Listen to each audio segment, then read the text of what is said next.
DOTS encourages and supports teaching transversal skills within the STEM classroom to broaden and enrich the teaching and learning approach and to produce innovative teaching activities.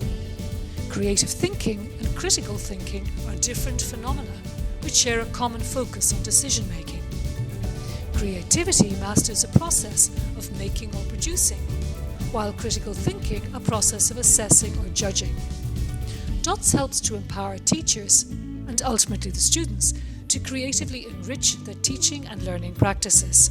For example, by using DIY and low-budget teaching accessories, like poles for sticky finger activity or kitchen utensils for physics experiments. Join the DOTS